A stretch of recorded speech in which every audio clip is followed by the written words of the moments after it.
everybody, what's going on? This is Cooper, and I'm at Thalia Hall with the one, the only, Jon Spencer. How are you? I'm good, thanks. Good. First off, thanks for giving me some time. It's my pleasure. Greatly appreciated. I'm happy to do it. Yeah, I'm excited to be here. I feel good to be here. I took a shower. I mean, it's not bad. It smells good, ladies and gentlemen. Clean. There's the stamp of approval. So that being said, welcome back to Chicago. Thank you. I'm not sure how long it's been. I know I'm not sure either. It's been a bit since. We'll say 2-3 years. How about that? 2-3 years. Yep. Perfect. It's been a couple years. Yep. So to start out, congratulations on Freedom Tower. Freedom Tower. I love it. Thank you. I like it too. So do my mom and dad. Yeah. Yeah. That's, new record. Blues Explosion. Freedom Tower. There it is. Yeah. It's fun. I think for me more so than anything. It's funky. It's got an awesome groove. It's still got the Blues Explosion stuff, but it's, to me, got a little bit more funk. And yeah, I think it is a dance party. And that's why we have the subtitle. The No Wave Dance Party. Yeah. Thematically, the record is about New York. Most of it is, yeah. We didn't set out to do a concept record about our hometown.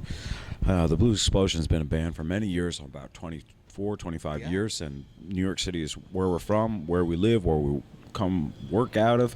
Sure. And, it's not just that we take great influence from the musicians and artists that have come before us, lived and worked in New York City, but it's also we take a great influence from the city itself. It's hard to be there every day, get up in the morning every day. Yeah. That's a big place. It's hard not to do that and not feel it in your bones and in your blood. New York City has definitely been an influence in everything the Blues Explosion has done. And so in some way, I guess, with this new record, Freedom Tower, we kind of staked our claim as saying, like, well, this is our hometown. We're a New York City band, and here it is. So we put our best foot forward. I think you did. That being said, do you feel like this was the time for you personally to do that Ode to New York kind of record? I don't know if I can answer that question so easily, if I have a good answer, because again, we didn't set out to do a concept record. It just when I was mixing the record, it sort of became clear to me that hey, a lot of these songs are about New York City. Sure. Yeah. So it just kind of all fell together. Yeah, when we make a record, the Blues Explosion, we work very hard at it. Right. It's a very important thing to us, that we want it to sound good, we want it to look good, and so it's a lot of hard work, and but we also like to leave things open a bit, Sure. for inspiration. Sure. So I think kind of at a certain point, towards the end of the process, it really became clear that this was an album about and for and maybe a love letter to our hometown. Yeah, that's actually a great way to put it. A love letter. It's not just about New York City here today or there today. It's also about the New York City from 25 years ago, or the city that is gone. Sure. And it's also about a city that never really existed except maybe in my head and my heart, my imagination, but I would also like to say that it's not meant to be a nostalgia trip. I'm not interested in turning back the hands of time. New York City, like any big city, it's gone through. It's got to go through. Got to keep moving. Got to change, and certainly New York City doesn't really care about me or the Blues Explosion. I don't think they care about anybody, really. It's like an iceberg or something, or a glacier. Well, that being said, it kind of alludes to my next question. For Do the Get Down, very, I don't want to say time traveler, but the video, you mean? Yeah. Okay, yes, the video. Yeah. Sorry. It depicts a lot of old New York. Yeah, it's the clip for the song "Do the Get Down."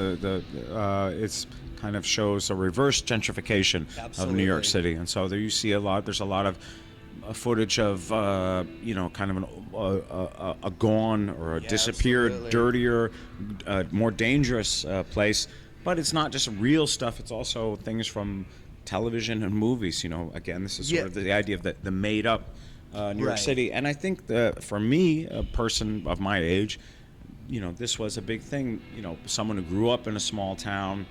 This is before the internet, a long time ago, and the idea of a big city and falling in love with the records and books, Absolutely. things that were made in that faraway place. It was terribly romantic, and so Wow. it was important to go to that place, to go to the big city.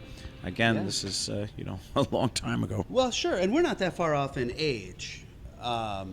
So I absolutely understand where you're coming from. Okay. I watched that video and I smiled because it was a lot of the things I either saw on TV or I grew up with. The hip hop explosion, seeing the Ramones, the CBGBs, all that stuff. Do you miss that old New York? And I know I don't want to talk about nostalgia, but more of just on a personal thing. In some ways, yeah. Sure. It's sad when the neighborhood butcher shuts down.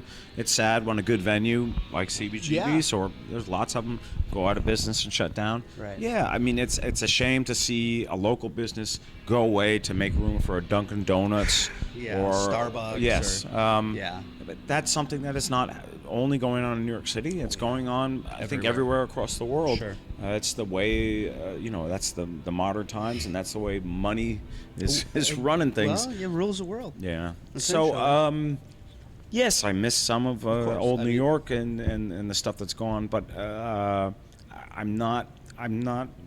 didn't mean for this record to be, No, like a spilt milk. I don't mean this to be a nostalgia trip. Not and at all. And I'm not necessarily taking it like that it was a nostalgia trip, but it's what you knew.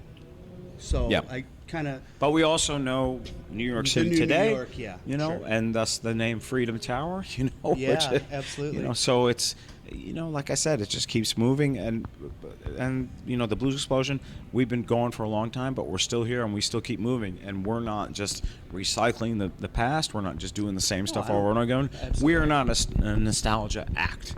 No, and so I completely agree with yeah, that. like the city that we call home, we're going that way forward, Right. to the future. right. Yeah. With that, the opening line from the record, is "Come on, fellas, give some respect." Yeah. And I don't want to portray this as, once again, the looking backwards, because I absolutely get that you're following your nose. But that being said, the indie music industry is huge right now. As far as bands, they are getting the type of coverage that I don't know that any of the early 80s indie bands got. Okay, maybe I'm wrong. I don't know where you're going with this, but please. A lot of people get a lot of credit for paving a path. And you've been around making music for 30 years. Paving some serious paths. Absolutely. Yeah. Do you ever think about that? Does it ever bother you? Does it ever get in your craw? That maybe you... Yes. Hey, would I like to be rich? Well, yeah. Who wouldn't want to have to worry about paying the rent? Right. Fuck. I don't know if you can say fuck on your. Absolutely. Yeah. I mean, don't get me wrong. Money rules your world, Sure. rules my world. Absolutely. It would be nice not to have to worry about the rent and the bills and everything like that. But it's also nice to be able to have complete and total artistic freedom. And so if you want that, Absolutely. if you want to, yeah. If you want to be able to carve your own path and cut your own way and do your own thing, then maybe you gotta roll up your sleeves and get your hands dirty. Yeah. There's nothing wrong with work. Oh, sure. And I'm a firm believer in punk rock and the DIY, do it yourself. I think the direction that and I'll not throw anybody under the bus, whatever. Sonic Youth.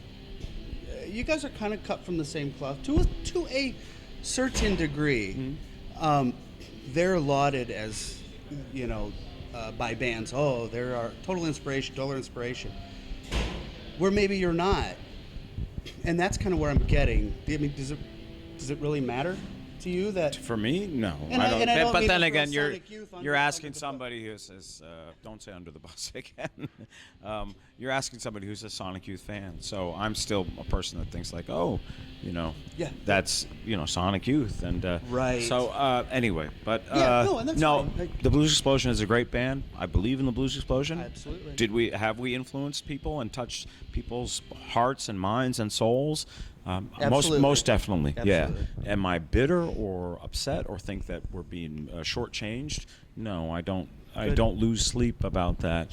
I'm. That's the answer I was hoping for. I'm happy to be working.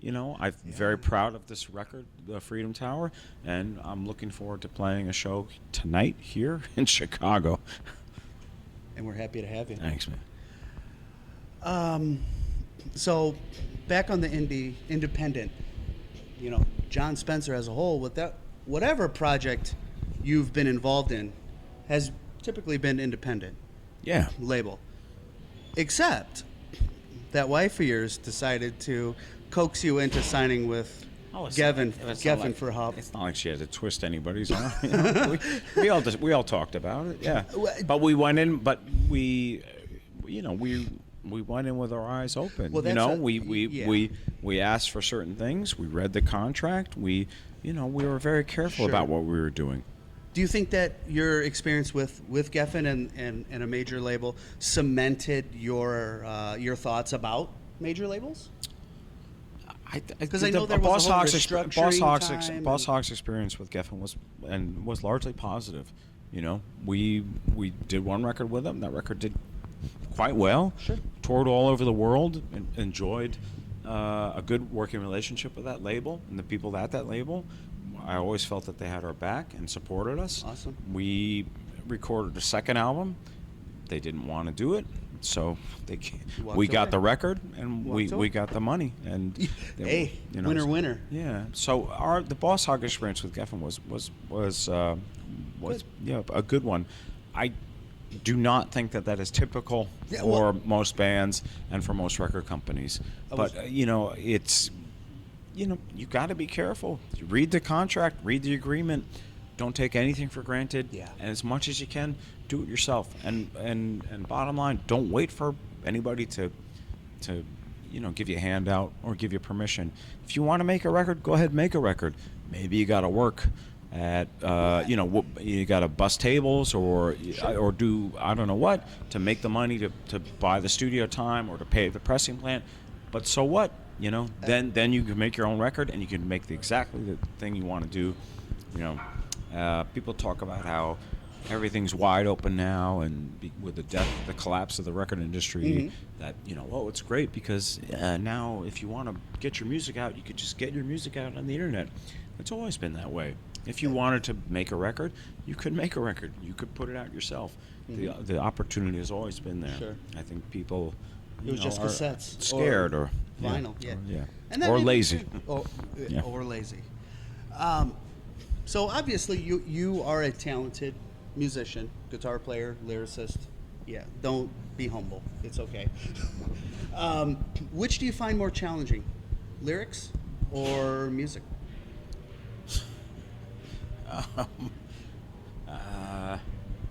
I find combing my hair the most difficult thing. That's hard. Come on. You yourself said we're about the same age. You know what I'm talking about. I do. At this point, yeah, I do. So equal. It's just everything's equal. Yeah. You reach a certain age, it all just sort of like, everything all the edges get rounded off. Yeah. Yeah. What's your favorite track off of Freedom Tower? Rock Box is a good one. Yeah. I was thinking that as well. Hey, it's just like Family Feud or The Wedding Game. Newlyweds. Yeah. Good answer. So when you guys played your first Boss Hog show, and I saw this online, that Christine played totally naked. Again, this is like the internet. I mean, you go to the internet, you can find out things which aren't true like that. You can also read these things that Mr. Jim wrote. So. Well, I wasn't there, So I was there. I well, can't remember it, but I'm pretty sure that didn't happen. debunked. Debunked. It's like Mythbusters. We're just checking them off. Warning, bullshit alert. Last question is at the end of the day. Mm-hmm. What is Jon Spencer proud of most, personally and professionally? Oh shit! It's kind of a heavy one. Let's end it with a bang. The show. It's only this. The main thing is just the show every night. Okay. As far as professionally, that's just it. That you live and die every night, and that's the thing. That's what it's all coming down to that. So, I've gotten better, not killing myself, torture myself, if something goes wrong. But really, it's terribly, terribly important to all of us in the band that the Blues Explosion The show. does our best and puts on a great rock and roll show. Great. Personally, maybe that I got my wife to perform naked at that first show. You dog. That didn't happen, remember? That didn't happen. So that being said, this is Cooper for Jon Spencer. Have a good one. This is John for Cooper. Thank you.